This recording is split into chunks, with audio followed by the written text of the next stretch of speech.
이 237페이지에 보게 되면은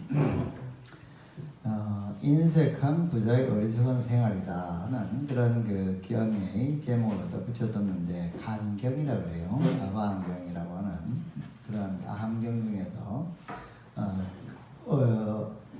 인색함의 경이다 이런 뜻인데, 브라세나디 왕이 부처님께 어디 주었어요. 뭐라고 해줬냐면은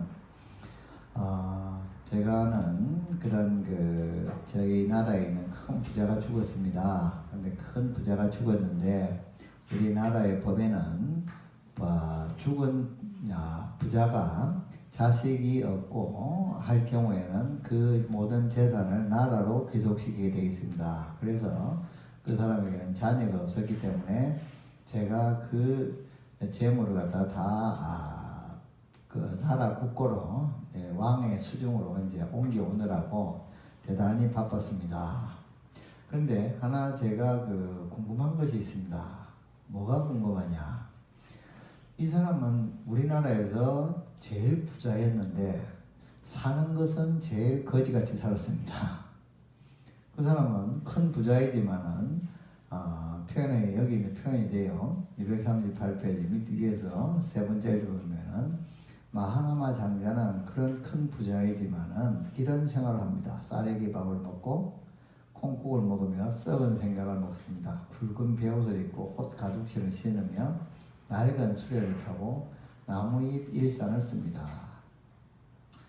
좋은 일산이라고 하는 것은 이제 비단 같은 거 가지고 만들죠. 또 가죽신이, 고급 가죽신은 옷 가죽신이 아니라 여러 겹으로 된 가죽신을 신죠. 그리고 베옷을 입는 것이 아니라 비단 옷을 입어요. 또 낡은 수레가 아니라 굉장히 좋은 수레를 갖다가 사는 것이 부자의 일상인데, 그 사람은 전혀 그런 것을 즐기지 못했고, 또 하나는 무엇을 못했냐 하면은 그 사람은 항상 문을 닫고 밥을 먹었습니다. 문을 닫고 밥을 먹었다는 것이 무슨 말인가 하면은, 문을 열고 있으면은 어떻습니까? 문을 열고 있으면은 다른 사람들이 밥 먹을 때 들어옵니까? 안 들어옵니까? 들어오죠. 들어오면은 밥을 같이 먹으라 그럽니까? 아니면 그냥 나만 먹으란다 합니까? 같이 먹으면은 쌀이 더 들어가요? 덜 들어가요? 쌀이 더 들어가죠.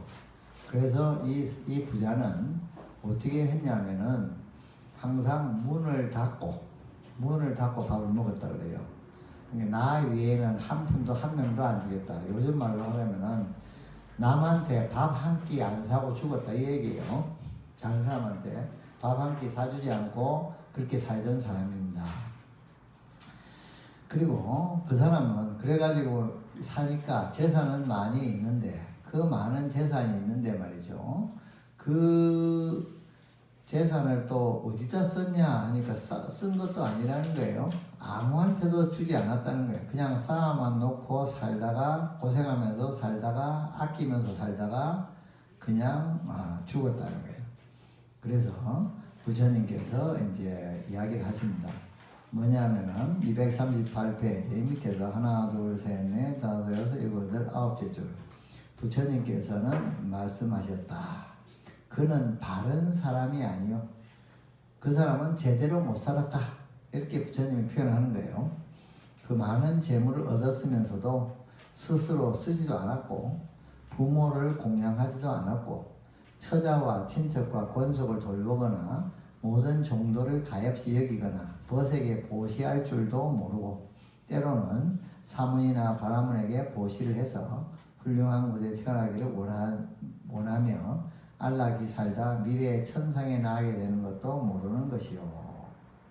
그런 많은 재물을 얻었으면서도 널리 있어서 큰 이익을 거둘 줄을 알지 못하는 것이요. 그는 즉 말하자면 대왕이요, 비유하면 239페이지 위에 넓은 들판의 연못에 물을 대어 두었지만은 그것을 쓰거나 목욕하거나 마시는 사람이 없으면 연못물이 벼에 쪼여 말라 없어지고, 착하지 않은 사람이 많은 재물을 얻었으나 널리 있어서 큰 이익을 거두지 않으면 저 마른 연못물과 같도. 그래서 그러면은 어떻게 살아야지 바른 사람이냐 하면은 만일 재물을 갖다 얻었다고 하면은 그 사람은 첫 번째 즐거이 스스로 쓰고 여러분들은 그 자신을 위해서 지금까지 돈을 많이 쓰신 것 같아요? 아니면 다른 사람을 위해서 돈을 많이 쓰신 것 같아요? 자신은 어떻게 됐어요? 뒤로 물렸어요? 네. 근데 부처님은 그러시네요. 뭐라면 돈이 많이 있으면은 자신을 위해서 쓰래요. 첫 번째. 그래서 맛있는 것도 먹고 좋은 옷도 입고 그리고 혼자만 먹지 말고 그 다음에 부모한테 공양하고 용돈도 좀 드리고 그 다음에 처자와 친척과 권속을 돌보며 그 다음에 종들을 가엾이 종들이 요즘 하면은 사장님 한다면은 직원이 되겠죠. 그런 사람들에게 직원들한테 좀 베풀고 그리고 또 마지막에는 때때로 사문이나 바라문에게 수행자들에게 공양을 해서 그러한 그 공덕을 지어서 그 공덕으로 다음 생에 천상에 나는 큰 그러한 그 보시를 갖다 하시오. 복받을 가꾸시오. 그는 많은 재물을 얻어 널리 씀으로써 몇 배나 큰 이익을 얻어. 즉 보시를 갖다가 하면은 즉 자기가 가지고 있는 재물을 잘 쓰면은 그것보다 더 큰 이익을 얻을 수가 있다. 이렇게 그 이야기를 하는 거예요. 그러니까 재물을 얻으면은 보시를 잘 해야 되는 거예요. 재산이 생기면은 투자를 잘 해야지 더 큰 이익이 생기는데 그 투자처가 누구냐? 순서가 우선순위가 이렇게 되어 있는 거예요. 자기, 부모, 처자, 친척, 종들, 그 다음에 친구, 그 다음에 사문, 바라문 이러한 사람들에게 보시를 함으로써 몇 배나 더 큰 이익을 얻어.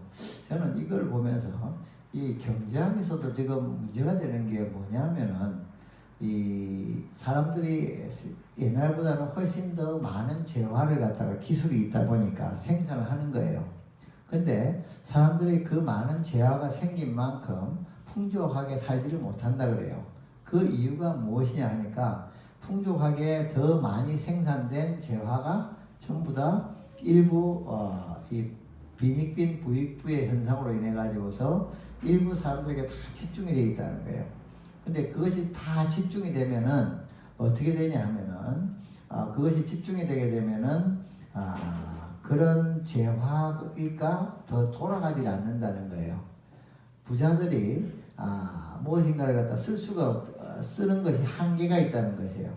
가령 우리가 이 세상에 모든 그 재물을 사람들의 공동으로 갖고 있으면은 이제 그렇게 쓰니까 씀으로 인해서 이게 생산과 소비가 원활하게 일어나는데 지금 경제 불황의 중요한 문제가 뭐냐면은 부가 누구한테 집중이 되어 있다 보니까 거기서 돈맥 경화가 일어나 가지고 경제가 안 돌아간다. 세계 경제가 그렇고 한국 경제도 그렇고 다 그렇다고 지금 이야기를 갖다 하는 거예요. 근데 그걸 갖다가 환류를 시켜야 되는데 환류를 시키는 방법이 이제 마땅치가 않다는 거예요. 왜냐하면은 많이 버는 사람이 자기가 이래서 벌었다 그러니까 뭐라고 할 수가 없고 그러다 보니까 이제 그것이 환류가 안 되다 보니까 이 세상에 재화는 많이 생산되는데 그만큼 사람들의 행복이 증진되지 않는 이유가 이제 그것인데 이것이 여기서도 부처님께서 말씀하시는 것도 똑같은 얘기예요. 사람들이 재물을 얻으면은 누군가가 재물을 얻으면은 그 재물을 풀어야 된다는 거예요. 나눠줘야 된다는 거예요. 나눠줘야만이 자기도 행복하고 남도 행복하고 또 그것이 더 커져가지고 연못물이 다시 생기듯이 우물물을 갖다가 계속 틀면은 우물물을 갖다가 계속 퍼내면은 다시 새로운 물이 생기듯이 환류가 돼서 잘 되는데 그것이 그렇게 하지 않게 되면은 그것이 어려워진다. 그래서 재물은 많지만 다들 가난한 그러한 상황이 된다. 그렇다고 해서 재물을 많이 가지고 있는 사람이 가지고 있는 만큼 행복하냐?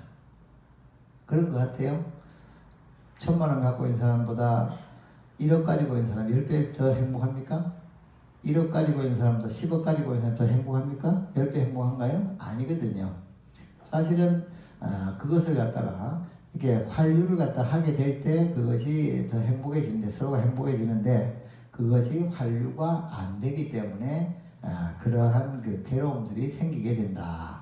그래서 부처님께서는 절대로 부자가 되거나 자기에게 재물이 생기면은 그것을 적당한 곳에 끊임없이 투자를 해서 나눠주든지 투자를 하든지 해서 써야 된다. 그래서 부처님께서는 재물을 갖다가 키우는 법에 대해서도 말씀을 하셨어요. 우리는 부처님이 생사해탈을 하고 죽음을 넘고 영혼의 세계에서 완전 자연이 되는 것만 이야기하셨다고 생각할지 모르지만 그렇지가 않고요. 부처님이 구체적으로 네가 돈을 갖다가 가지고 있으면 어떻게 해야 되냐 했을 때 돈을 갖다가 한 부분은 쓰고 한 부분은 저축하고 한 부분은 투자하고 한 부분은 저축하고 이렇게 돈을 갖다가 나눠서 관리하라고 하는 그런 지침까지도 내리신 분이에요. 부처님이. 그리고 투자는 어디다 투자를 하냐? 말을 갖다가 말이라든가 소를 갖다 산다든지 양을 산다든지 땅을 산다든지 해가지고 이렇게 키워라 이렇게 이야기를 하시는 거예요. 그래서 근데 그렇게 해서 재물을 갖다 얻게 되면은 그것을 갖다가 이제 다른 사람에게 나누어 줘야 된다. 보시를 해야 된다. 제일 세상에서 바보 같은 사람 또는 불쌍한 사람 중에 하나가 돈을 많이 벌었는데 돈을 많이 벌고 나니까 중풍 걸려가지고 꼼짝 못하고 누워있으면서 병원비만 써. 그 사람 좀 불쌍하겠죠? 그죠? 근데 그 사람이 왜 불쌍한 겁니까? 써서 많이 못 벌어서 불쌍한 겁니까? 아니면은 덜 벌어서 불쌍한 겁니까? 그 사람이 불쌍한 이유는 뭐냐면은 못 써서 불쌍한 거잖아요. 그죠?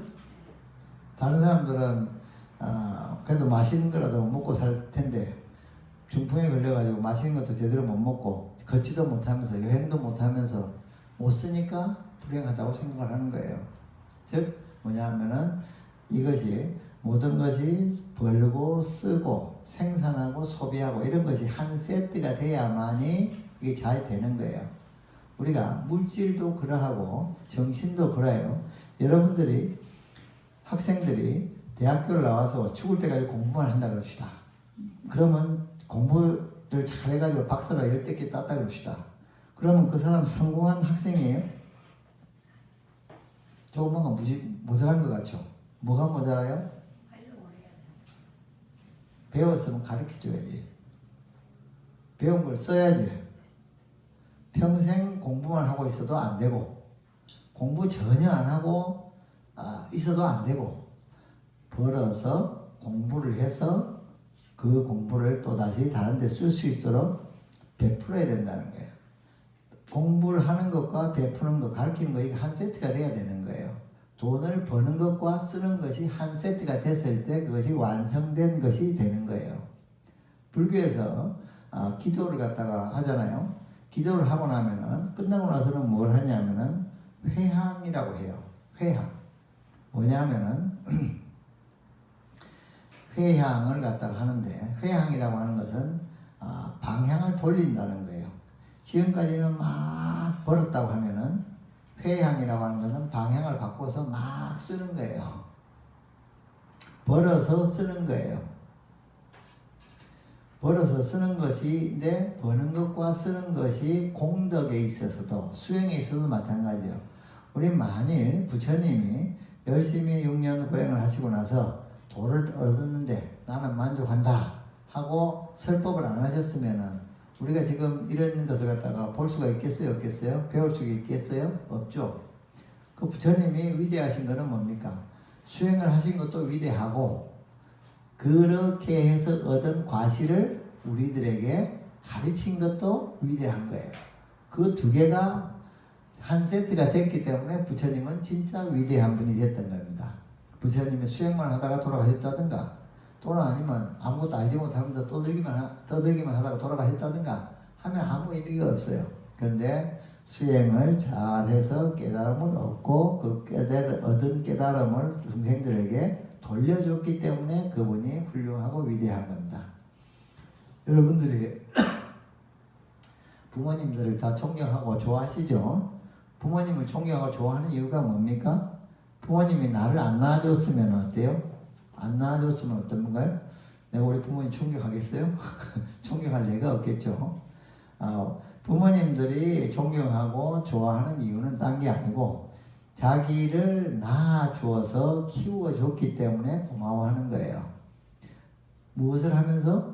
자기의 인생을 어느 정도 희생하면서 자기의 인생을 희생하면서 자녀들을 갖다가 해줬기 때문에 존경하고 좋아하는 겁니다.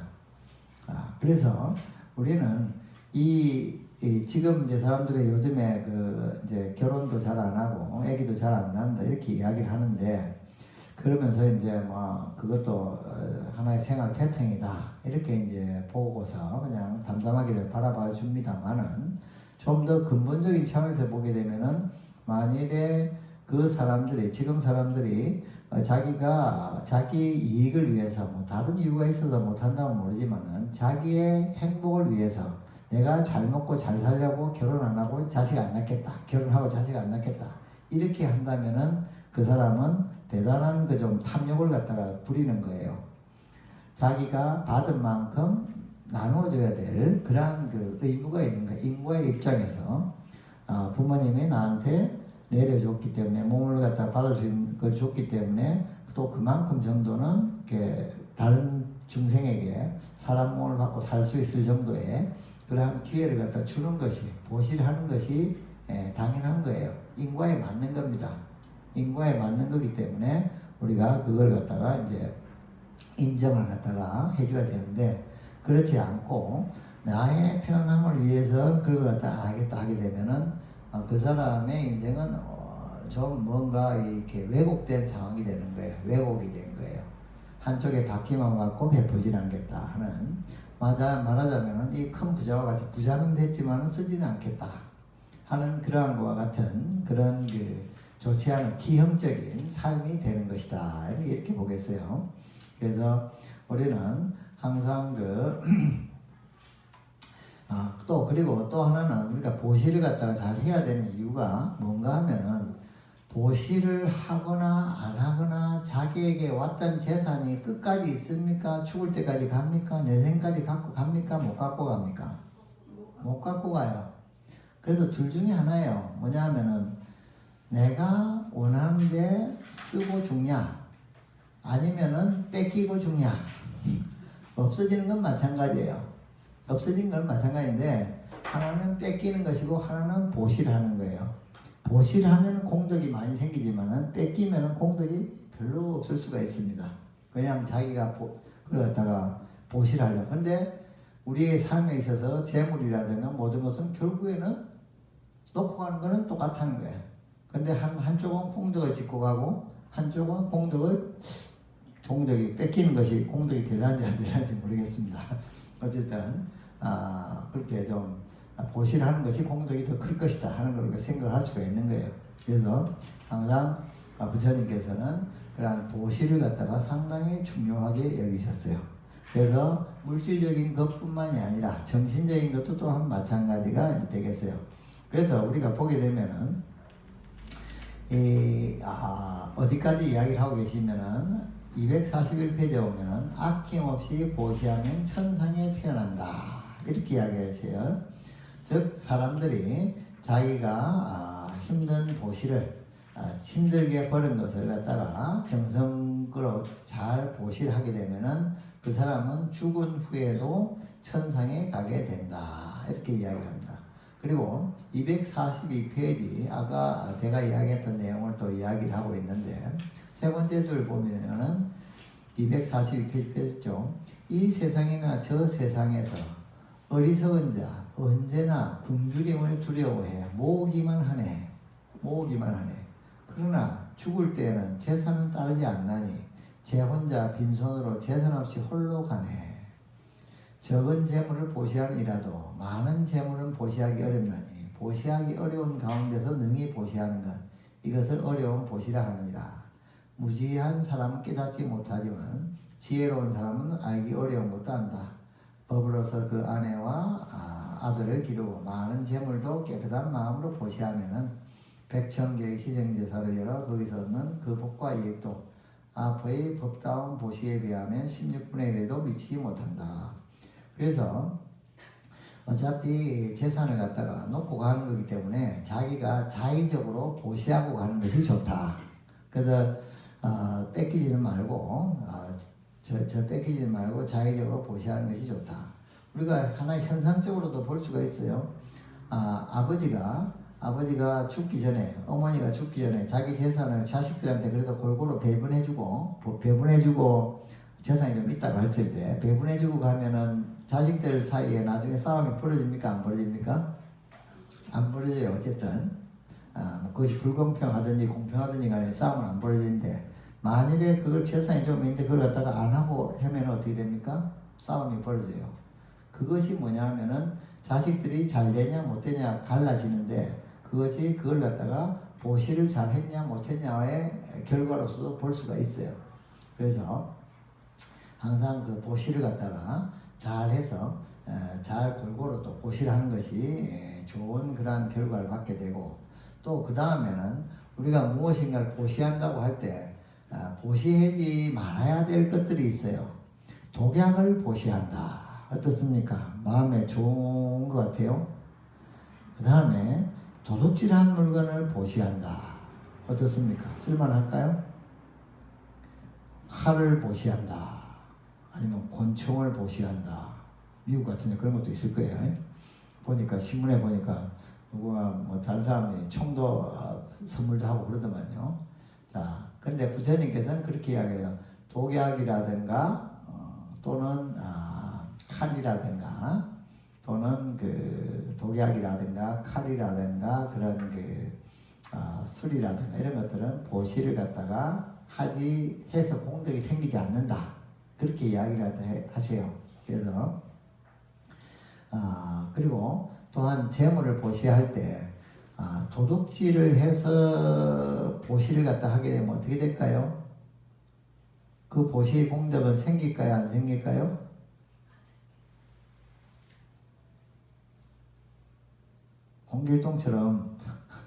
홍길동처럼 저희 가서 부자한테 돈을 싹 걷어가지고 부상한테 싹 줬어요. 그럼 공덕이 생길까요? 안 생길까요? 어쩔까요? 그냥 말씀해 보세요. 그럼 공덕이 생긴다. 그렇게 거기 손 들어 보시고 공덕이 안 생긴다. 그건 공덕이라고 할 수가 없잖아요. 한쪽으로는 공덕이 생기고 내가 보시한 쪽에서는 공덕이 생기고 그 다음에 홍채원 쪽에서는 원한이 생기는 겁니다. 공덕과 업장이 함께 어우러진 그런 업이 생겨요. 두 개가 함께 생기는 겁니다. 한쪽에서는 그걸 갖다가 자 우리가 이거 똑같은 걸로 여러분들이 토끼를 잡아가지고 아니면 소를 잡아가지고 돼지를 잡아가지고 잔치를 잘 벌렸다. 그래서 우리 집 손님들한테 결혼식에 온 손님한테 잘 맛있게 묵였다. 근데 공덕이 됩니까? 업장이 됩니까? 고기를 나누어줘서 공덕은 생깁니다. 먹는 사람이 기뻐하니까. 대신에 뭐는 생겨요? 돼지하고는 원한이 팍 생기는 겁니다. 그 원한과 공덕이 함께 어우러지고 있는 거예요. 이건 이 국가적인 관계에서도 마찬가지예요. 안중근 의사가 일본에서는 의사입니까? 테러리스트입니까? 일본 애들 입장에서는 테러리스트예요. 한국 사람 입장에서는 어때요? 의사죠, 열사죠, 그죠? 그렇게 똑같은 하나를 두고서 그렇게 갈라지는 거예요. 그것이 그분의 그런 어떻게 우리가 좀 더 본질적인 측면에서 볼 때는 그 두 개를 다 인정할 수밖에 없는 거예요. 그래서 가능하다면은 이 업장을 안 짓고 공덕만 짓는 쪽으로 노력을 갖다 해야지 편하게 되겠죠. 그래서 242페이지 밑에서 두 번째 줄부터 한번 볼까요? 때리고 묻고 중생을 괴롭혀 거기서 얻은 온갖 재물로 은혜로이 베풀어 나라를 평안하게 해도 그것은 죄 있는 보시라 하나니. 그 죄 있는 보시라고 표현하는데 죄가 있는 보시다. 업장이 붙어있는 보시다. 그것은 저 평등한 보시에 비하면 훨씬 미치지 못하네. 무엇이 평등하냐? 뺏는 자하고 주는 자한테 다 평등한 것이 보시가 되는 거예요. 그래서 법다워 잘못을 행하지 않고 거기서 얻은 재물로 베풀어 주고 보시하기 어려운 보시를 행하면 그것은 성현의 보시에 안 만나니 가는 곳마다 언제나 복을 얻고 목숨을 마치고는 천상에 나느니라. 그때 그 천자는 다시 개성으로 말하였다. 내 이미 참다운 바람을 배웠나니 그는 열반을 완전히 얻어 모든 두려움을 이미 전하고 세상의 은혜와 사랑을 뛰어넘었네. 부처님이 그렇다. 세상의 은혜와 사랑을 뛰어넘었네. 그러니까 이 그 인간의 세속의 삶에서의 선이라든가 은혜와 사랑이라는 건 항상 좀 약간의 좀 부작용을 갖다가 수반하는 그러한 것이 되겠어요. 내가 사업을 열심히 잘했어. 그러면은 어떻게 되죠? 그래서 내 가게에 내가 이제 빵집을 한다 그럽시다.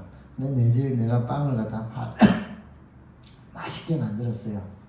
그래가지고 그 옆에 있는 빵집이 나 때문에 망했어요. 그럼 어떻게 돼요? 내가 열심히 해서 맛있는 빵을 만들어가지고 했는데 그게 다른 사람이 망했어요. 옆에 내가 너무 잘하니까. 그럼 어떻습니까? 내가 열심히 일한 거 잘못했다 해야 되겠어요? 내가 열심히 일한 거 잘못했다 못하겠죠, 그죠? 내가 열심히 일한 걸 잘못했다고 못하겠다. 그렇지만은 그 사람이, 근데 그 사람이 이 망했다 하는 거 그건 당연하다고 생각해야 되겠습니까? 그것도 조금 문제가 있죠, 그죠? 그래서 우리가 그래서 이 세상의 모든 은혜와 사랑은 그런 한계가 조금 있다는 겁니다. 알겠어요? 내가 우리나라를 위해서 이순신 장군이 조선을 위해서 일본 사람들을 갖다가 일본 해군을 수모를 많이 시켰어요. 좋은 일입니까? 나쁜 일입니까? 우리나라 입장에서는 좋은 일이죠. 일본 입장에서는 어떻게 해요? 진짜 철천지 원수죠. 그죠? 마찬가지예요. 그와 같이 이 세상의 이 인간 세계의 세상에서는 어느 완전히 선인 것도 없고 어느 정도 다 부작용도 있는 거예요. 그것이. 그래서 그걸 갖다가 인정할 수밖에 없어요. 근데 요즘에 우리 뭐 정치라든가 이런 데서 보면은 모든 사람들이 자기가 하는 것이 완벽한 선이고 자기가 하는 것이 남들이 하는 거 완전 악이고 뭐 이런 식으로 이야기를 해요. 근데 그게 다 틀린 얘기들이에요. 아무리 이 세상의 일이라는 것은 완벽한 선이라는 건 없어요. 거기에는 어느 정도의 부작용이 있는 그러한 것이 있게 되는 거예요. 그래서 그걸 갖다 인정해야 되는 겁니다. 우리 보면은 옛날에 우리나라에서 옛날에 방적 공장에서 마산 자유무역 지역에서 싸게 옷을 갖다 잘 만들어가지고 막 팔았어요. 그래가지고 전 세계에 막 펴뜨렸거든요. 근데 그 방적 공장이 한국에 오기 전에 어디서 생산됐었겠어요? 미국에서 생산됐었어요. 그래서 한국 제품이 쫙 깔릴 때 미국에 있는 방적 공장의 직원들은 다 실업자가 됐습니다. 또 지금 또 마찬가지예요. 베트남하고 벵글라데시에 다 만드니까 한국에 있는 방적 공장 사람들은 다 뭐지 날아가는 거예요. 그렇게 세상에 그런데 그 싸게 그런 방적 공장을 갖다가 지어서 사람들이 좋은 옷을 예쁜 옷을 잘 입게 하는 거 그거 나쁘다고 할 수 있어요? 나쁘다고 하긴 또 곤란하잖아요, 그죠? 그렇지만은 어쨌든 저는 뭐 표현하기를 부작용이다라고 표현을 갖다 하는데 또 약간의 또 나쁜 업도 역시 같이 어울려 있는 것이 세상의 법이다. 그래서 이제 그런 모든 것을 초월한 부처님이 원하는 것은 그런 모든 것을 초월한 그런 경지를 갖다 얻는 것이 제일 좋다고 생각을 갖다 하시죠. 네, 그래서 그런 경지를 갖다 이루기를 갖다 하는 것인데 그렇지만 어쨌든 은혜와 사랑을 갖다가 완전히 뛰어넘는 그런 경지의 즐거움과 경지를 갖다가 구축하는 것이 부처님의 그런 내용이 되겠다 이렇게 보고 그 다음에 243페이지 보시의 공덕은 항상 그를 따른다 했을 때 여기에는 이런 것이 있어요. 어떤 사람이 어떤 늙은 부부를 보고 부처님께서 이야기하십니다. 저 사람들은 젊었을 시절에 열심히 일했다면은 슈라바스티에서 제일 부자가 되었을 것이고 아니면은 출가해서 수행을 했다면 아라한이 되었을 것이다. 그 다음에 둘째 젊은 시절에 그리 했다면은 둘째가는 부자가 됐을 것이고 또 아라함을 그 아라함보다 아래인 그런 경지를 얻었을 것이다. 세 번째도 마찬가지. 그런데 지금은 어떻게 되어 있냐? 지금은 열심히 일하지도 않았고 또 열심히 수행을 하지도 않았고 하기 때문에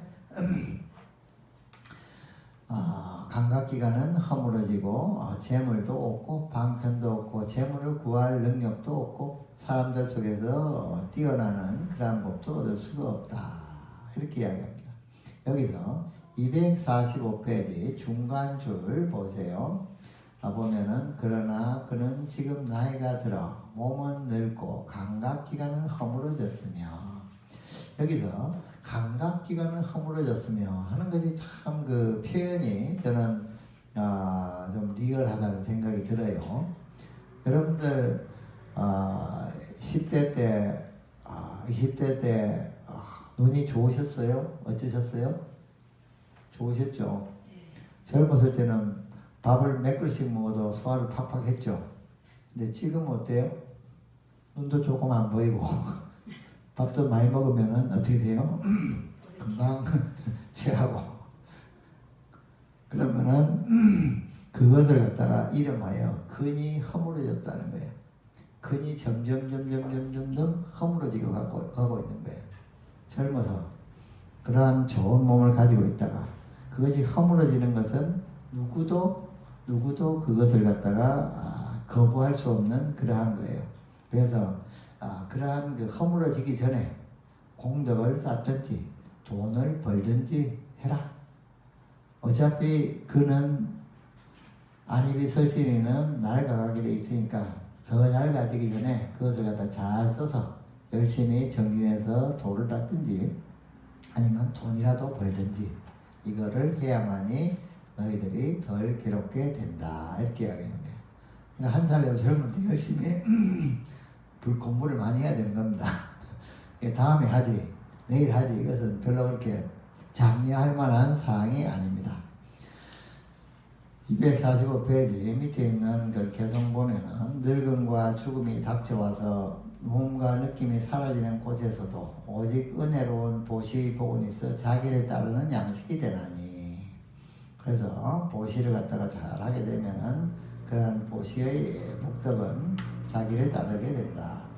감각기관을 잘 거두어 단속하고 선정을 닦는 공덕에 의지해서 돈이나 재물이나 또 음식을 자기 힘에 따라 보시를 행하고 대중 속에 있으면서 잠에서 깨어나면 그것은 헛되이 산 것이 아니라. 그리고 아까 여러분들에게 안입이 설신일을 제어하라 이렇게 이야기를 했는데 제어가 안 됩니다 이렇게 이야기를 할 수가 있겠죠. 그럼 제어하는 방법이 뭔지 아십니까? 할 수 있도록 훈련시키는 방법이 뭔지 아세요? 그것이 이제 위파사나 수행이에요. 어떻게 하는가 하면은 여러분들이 모든 수행을 하는 방법은 그렇게 복잡하게 생각할 것 없이 내가 무엇인가를 하려고 할 때 내가 이걸 하려고 하는구나 하는 걸 딱 알아차리고 그 다음에 알아차린 다음에 그걸 행하시면 돼요.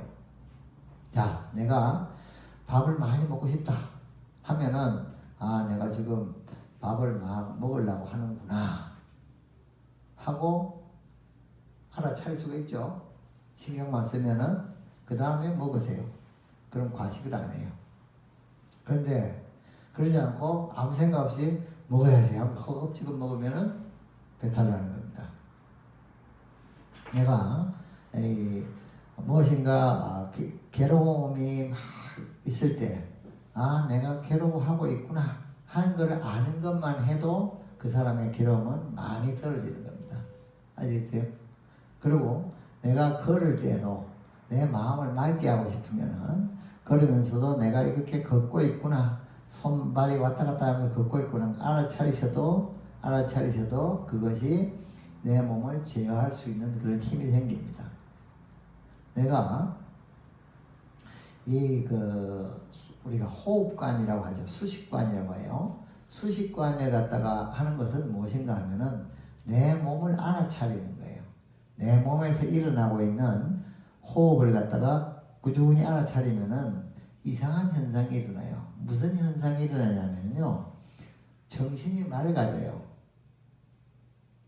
왜 그렇게 되는지는 모르지만은 근데 부처님이 그걸 수행법으로서 받아들이셨어요. 호흡 수식관. 그래서 내가 하루에 10분이라도 30분이라도 내가 숨을 쉬고 있구나 하는 것을 정확하게 알아차리면서 알면서 숨을 쉬어보세요.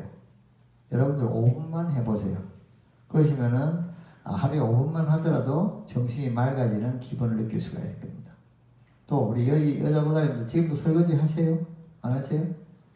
졸업하셨어요? 설거지 하시는가요? 설거지 하실 때요. 뭐 남자분들도 마찬가지죠. 요새 뭐 남자분들 설거지 뭐 안 하지 않잖아요. 그죠? 설거지 할 때 설거지 하면서 그냥 기계적으로 잘 하셔요. 보살님들 보면 그냥 잘 하는데 그렇게 하지 말고 조금 속력이 늦어지더라도 내가 이렇게 움직이는구나. 물을 맞구나. 물을 맞으면 물의 느낌이 있구나. 물을 갖다 맞는 느낌이 있구나. 또 그릇을 이렇게 놓는구나. 저렇게 놓는가 하는 것 같다. 알아차리면서 한번 해보세요. 그러면은 설거지 수행자가 성자가 됩니다. 그것이 내 몸의 움직임을 그대로 인식하면서 하는 걸 하게 되면은 이상하게도 정신이 맑아져요.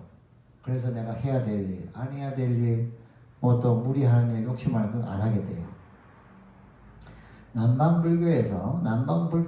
남방불교가 어떻게 보면 사상적으로 조금 뭐 대승불교인가 조금 또 다른 부분이 있는데 그래도 그 나라의 사람들은 많은 사람들이 불교를 믿고 그러거든요. 대부분의 사람들이 마얀마나 이런 데 그런 데 가서는. 근데 그 사람들이 그렇게 잘 되는 이유 중에 하나가 어쨌든 이 수행을 잘해요. 사람들한테 끊임없이 호흡 관하고 신도들과 많이 시켜요. 근데 한국에 잘 안 시키죠. 연불하는 놈들만 시켜서 그런데 이것을 계속해서 하시면은 우리 여러분의 선배들 중에 지금은 이제 저기 다시 뭐 경상도 쪽으로 다시 이사 가셔서 분이 있는데 제가 그 강의를 할 때 그 얘기를 처음에 많이 했어요. 여러분들 설거지 하실 때 그냥 하시지 말고 설거지 하면서 느낌을 갖다가 받으면서 설거지를 해보시오. 내가 이렇게 손을 이렇게 움직인다 저렇게 움직인다 지금 물을 갖다가 이렇게 끈다 튼다 뜨신 물을 조절한다 그 다음에 여기를 갖다가 한다 이렇게 하는 걸 하는 것 갖다가 그냥 막 이렇게 하지 말고 알면서 천천히 해보세요. 그걸 계속 하시면은 하루 20분은 설거지 하면서 수행을 하는 게 되는 거예요. 그럼 그것이 계속 쌓이면은 엄청난 변화가 생기게 될 거예요. 아시겠죠? 한번 꼭 해보세요. 설거지. 그래서 남방에는 실제로 그렇게 여자 보살님들이 어떤 선의 그런 지도자가 되기도 하는 분들이 있어요. 근데 그분들이 그런 걸 했더라고요. 설거지하면서 수행을 했어요. 설거지하면서 자기 몸에 손에 그것을 가진 모습을 다 했어요. 운전하시는 분들도 마찬가지예요. 운전하면서 그냥 습관적으로 하지 마세요. 습관적으로 하지 말고 딱 해서 지금 내가 여기서 잘못 박으면 저승으로 간다 하고 딱 생각하고 그러다 너무 긴장하지 말고 이렇게 하면서는 그냥 사실 뭐 운전 잘하면 그냥 기계적으로 다 되죠. 기계적으로 그냥 핸들 돌리고 다 되는데 그렇게 하는 자동 모드가 필요할 때도 있지만은 그렇게 하지 않고 내가 이거 핸들 이렇게 돌려야지, 뭐 깜빡이 켜야지, 브레이크 밟아야지 하면서 그걸 갖다 인식하면서 하면 운전 오래 해도 피로가 안 와요. 그렇지? 그러면서 정신이 맑아져요. 그것이 수행인데, 안입이 설신의를 제어하려면 이 수행을 해야지 가능해집니다. 그냥 안입이 설신이 밥 많이 먹고 싶은데 안 먹어야지 막 이렇게 억지로 해서 안 돼요. 억지로 해서 안 되고 어떻게 하냐면은 바라봐야 돼요. 내가 지금 너무 많이 먹으려고 하네? 피로 많이 내네? 이렇게 한번 생각하세요. 그리고 먹지 않는 게 그냥 먹어도 돼요. 근데 그렇게 먹으면은 과식을 안 하는 겁니다. 근데 그 생각 없이 먹다 보면 나중에 과식해버렸네? 하고 하는 생각이 드는 거예요. 그래서 우리들의 생활 속에서 이 부처님의 경전이 어떤 사람은 상당히 리얼하게 들어오고 어떤 사람은 그냥 뭐 졸리기도 하고 아무거나 그냥 뭐 잔소리 같기도 하고 이렇게 한데, 이 비파사나 수행을 좀 통해 가지고 정신을 맑히고서 보게 되면은, 정신을 맑히고서 보잖아요. 정신을 맑히고서 보게 되면은 이 경전이 진짜로 좋고 훌륭한 그러한 그 금구성원이구나 하는 것을 느끼게 돼요. 정신이 맑아지면은. 그러니까 여러분들께서 이 안입이 설신의를 잘 제어해야만이 행복의 길로 가는 것이다. 행복의 길로 가기 위해서는 항상 정신을 딴 데다 두지 말고 자기가 하는 것, 호흡을 갖다가 하루에 10분씩 조용히 앉아서 내가 호흡을 갖다가 하고 있다는 것을 어떻게 하고 있냐는 걸 알아차리는 것, 설거지하면서 내 손, 내 발이 어떻게 가느냐 하는 것 알아차리는 것, 그걸 갖다가 해보세요. 운전하면서 운전대를 갖다가 정신을 차리고서 이렇게 하는, 브레이크 밟을 때도 브레이크 밟아야지 하고 자동으로 하지 말고 탁 인식해가지고 하는 걸 하게 되면은 그 시간이 굉장한 선정, 위파사나 수행의 것이 되고, 위파사나 수행을 하게 되면은 안입이 설신의를 제어할 수 있는 능력이 생긴다. 아시겠죠? 그 다음에 246페이지, 남을 돕는 4가지 방법이 있다.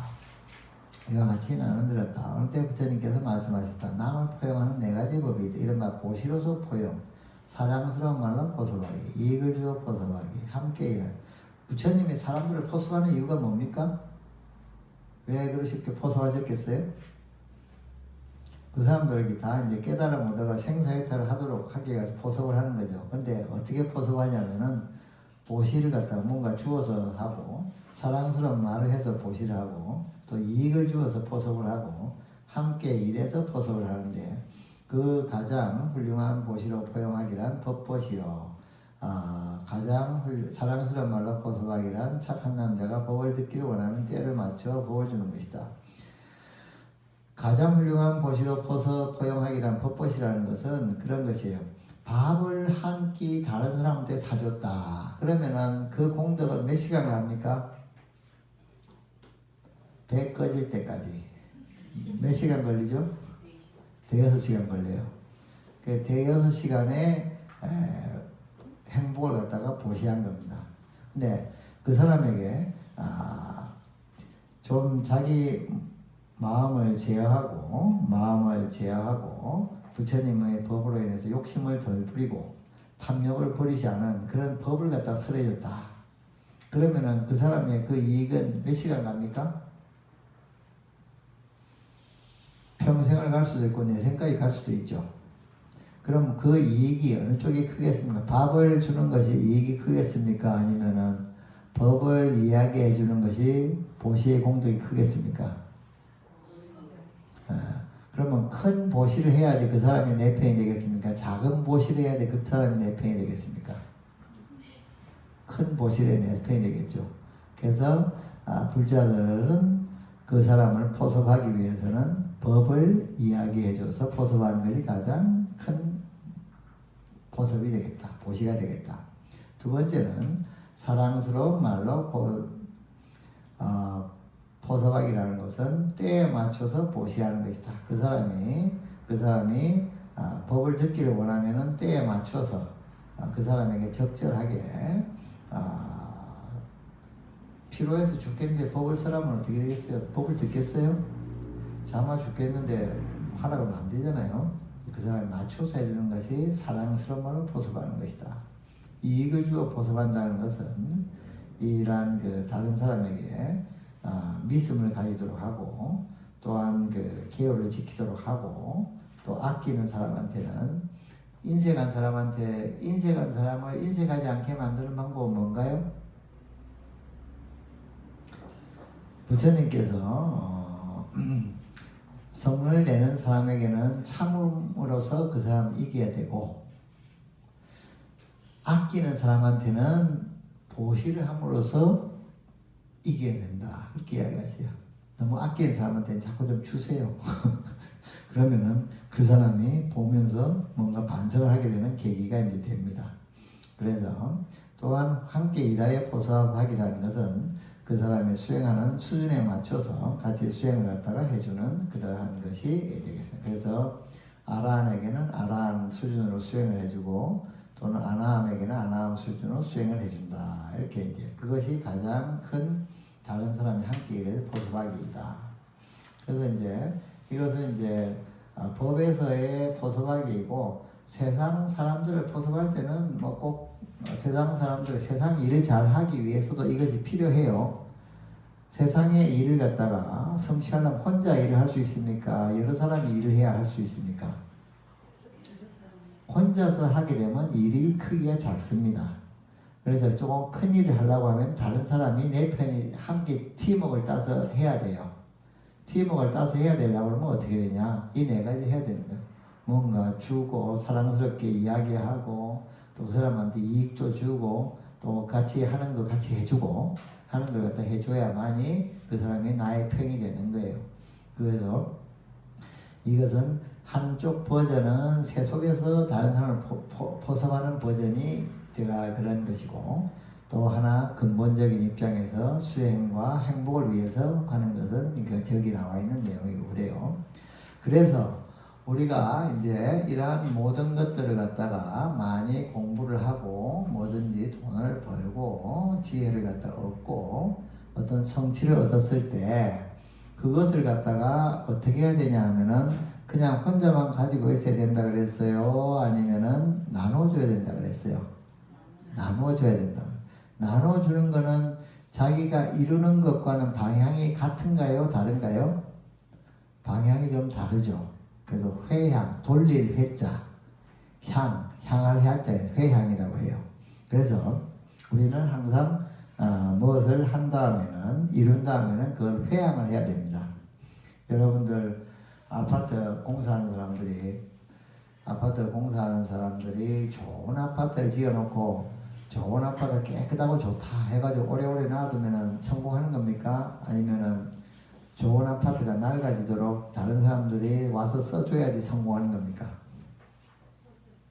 네? 아파트에 아무도 안 들어오면 성공한 거예요? 실패한 거예요. 즉 아파트를 잘 지어 놓으면은 회항 그 아파트 짓는 것의 완성은 누군가가 들어와서 살면서 좀 부수는 거예요. 그죠? 쓰면서 부수는 거예요. 그렇지 않으면 그 의미가 없는 거예요. 새 걸로 그냥 가만히 놔두면 아무 의미가 없는 겁니다. 그렇죠? 그것을 갖다가 회향이라고 그래요. 그 한 세트예요. 한 세트인데 그 중에서 반만 하면은 하나 세트가 안 됩니다. 짓기만 짓고 쓰는 사람이 없어도 안 되고 쓰려고만 해가지고 짓지를 않으면 어때요? 그것도 아무것도 안 되는 거예요. 그래서 우리는 짓고 회양해야 되는 거예요. 그래서 우리가 오늘 공부를 갖다가 우리가 항상 이 경전 여기 뒤에 보면 248페이지 봐보세요. 내가 무형의 공덕을 지었다고 한다면은 우리는 여러분들이 오늘 공부하신 것이 공덕이 지어졌습니까? 안 지어졌습니까? 뭐라도 하나를 새롭게 모르던 것을 알았던 공덕이 지어진 겁니다. 그거 보입니까? 안 보입니까? 안 보이지만은 있습니까? 없습니까? 안 보이지만 있어요. 여러분들 요즘에 저쪽에 큰 뭐 빅데이터라 해가지고 뭐 데이터라고 하는 것이 있는데 데이터 그런 것들이 눈에 보입니까 안 보입니까?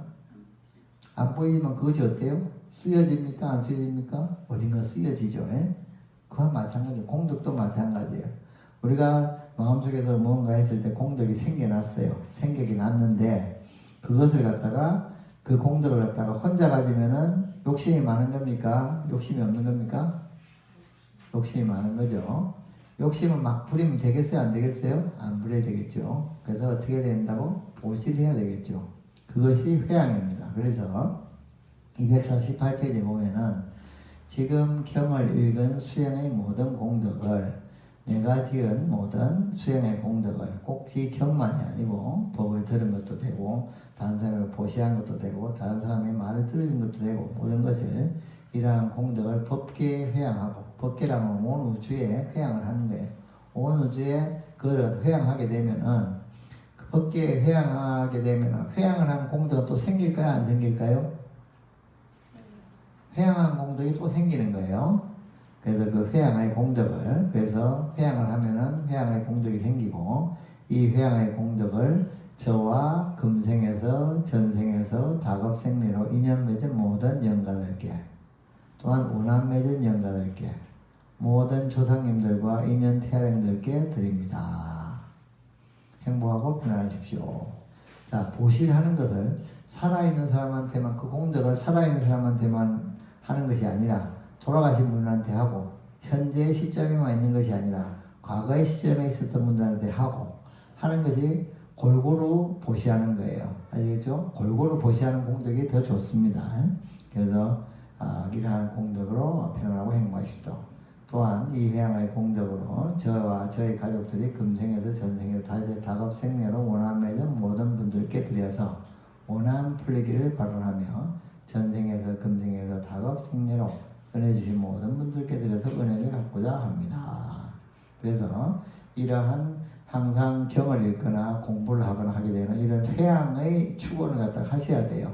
그래야지 완성이 됩니다. 아시겠어요? 완성이 되는 거예요. 돈 벌어가지고 안 쓰면 완성이 아니에요? 아니에요. 돈을 버는 이유는 쓰기 위해서 버는 것이다 하는 걸 갖다 잘 알고 공부하기 위해서는 다른 사람에 가르치기 위해서 하는 것이다.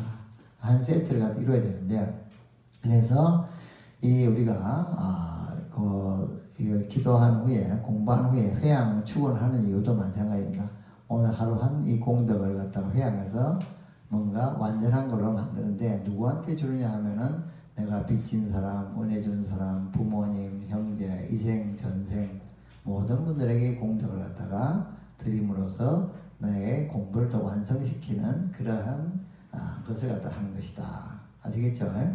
그래서 오늘 이제 다 함께 이제 이 경전 독송 회양 공덕 발언문을 한번 이제 집에 가서 잘 읽어보시고 이제 오늘 공부를 갖다 마친 걸 회양하고 마치도록 하겠습니다. 다들 합장하세요.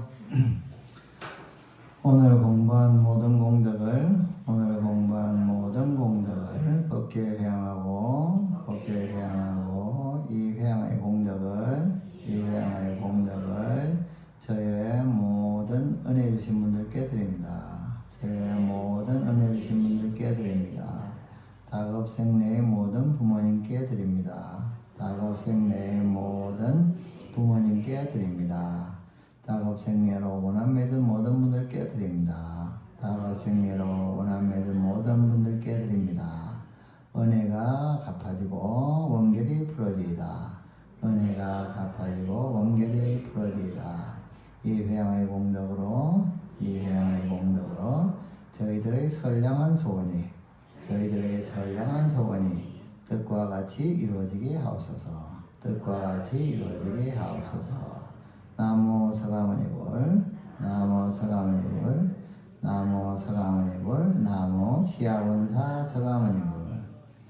이제 여기서 그 선량한 소원이라고 하는 것은 무슨 뜻인가 하면은 우리의 그 소원은 많이 있는데 약간 악한 소원이 있어요. 저놈 좀 가다가 그냥 넘어져서 그냥 코 깨졌으면 좋겠다. 망했으면 좋겠다. 뭐 이런 생각들은 선량하지 않은 소원입니다. 근데 거룩한 부처님의 자비를 배운 사람 입장에서 이렇게 나쁜 소원을 하면은 부처님이 들어주시겠어요? 아니면 또 해서 되겠어요? 안 되겠죠. 그러니까 선량한 소원, 나와 남이 함께 행복한 소원, 아니면은 나만이라도 행복한 소원을 갖다가 발언을 하셔야 돼요. 발언을 안 하면 이루어지질 않습니다. 여러분들, 내가 이렇게 불교 공부 잘하니까 내가 하나님 보내면 다 잘 되겠지 이렇게 생각하시면 안 돼요. 불교 공부 잘 하시고 공덕을 짓고 구체적인 서원을 발해야 돼요. 그래서 불교에서는 뭐래? 서원, 발언을 중요시 여기는 거예요. 내가 뭐 어떤 구체적으로 무엇인가를 하겠다, 무엇을 이루겠다는 거. 사람의 마음이 이 세상을 이루는 거예요. 마음을 갖다가 일으키는 것이 뭐냐면 발언이고 서원이에요. 큰 발언이 서원이 되는 것이고 조만한 또 그것들이 발언이 되는 겁니다. 그래서 공덕의 힘으로 발언이 생기도록 소원이 이루어지도록 발언을 하세요. 그건 욕심이 아닙니다. 내가 응당히 해야 될 일이고 나의 공덕으로, 나의 공덕이 또한 응당한 대가가 될 수도 있는 거예요. 그러니까 열심히 공덕을 지으시고 그 다음에 열심히 회양하시고 또 이 회양의 공덕으로 자기의 선량한 소원들이 뜻과 같이 이루어지기를 구체적으로 발언을 하시면서 살아가셔야 돼요. 아시겠죠?